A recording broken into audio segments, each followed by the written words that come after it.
Shalom saudara yang dikasihi oleh Tuhan. Renungan kita hari ini berjudul Keputusan yang Salah, partnya yang kedua. Di part yang sebelumnya saya menjelaskan seseorang mengambil keputusan yang salah itu karena perasaannya. Terkadang mengikut sertakan perasaan dengan porsi yang besar dalam pengambilan keputusan itu membuat kita bisa salah, sehingga kita memilih pilihan-pilihan yang salah, akhirnya kita celaka.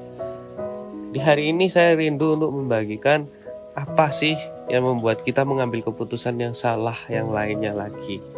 Kita baca di ayat lanjutannya Markus 15 ayatnya yang ke-14. Ini lanjutan dari cerita ketika Tuhan Yesus mau disalib. Lalu Pilatus berkata kepada mereka, "Tetapi kejahatan apakah yang telah dilakukannya?" Namun mereka semakin berkeras berteriak, "Salibkanlah dia."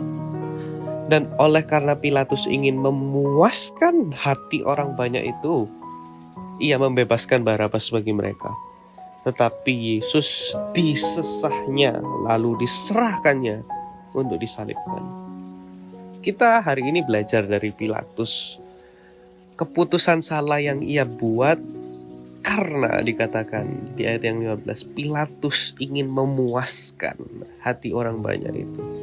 Saudara, ingin menyenangkan orang lain itu tidak salah, sangat baik. Kita hidup bahkan dikatakan harus menjadi berkat bagi orang lain. Tapi saudara, saya ingin tekankan hari ini, jangan sampai rasa ingin menyenangkan orang lain membuat kita mengabaikan kebenaran.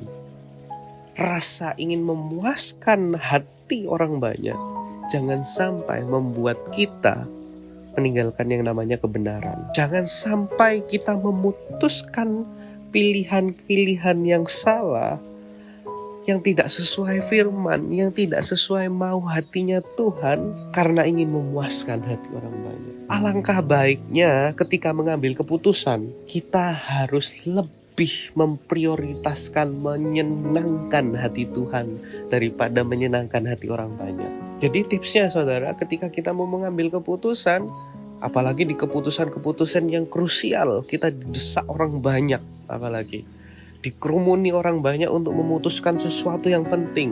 Saya ingin saudara ingat ini dan kiranya renungan ini menjadi rema buat hati saudara ketika harus mengambil keputusan di tengah posisi yang seperti ini.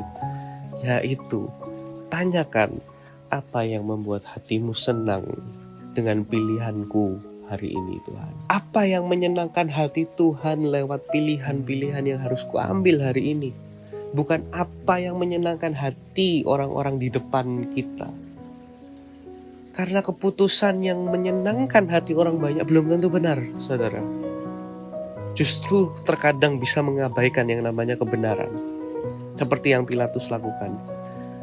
Tapi keputusan yang berdasarkan untuk menyenangkan hati Tuhan, bisa saya pastikan itu harusnya keputusan-keputusan yang tepat yang harus kita ambil.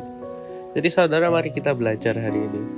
Jangan memutuskan sesuatu untuk menyenangkan hati orang banyak. Bisa jadi nanti kita sedang menggali kuburan kita sendiri dan membinasakan hidup kita sendiri. Tapi buatlah keputusan atas dasar apa yang menyenangkan hati Tuhan, apa yang dikatakan firman.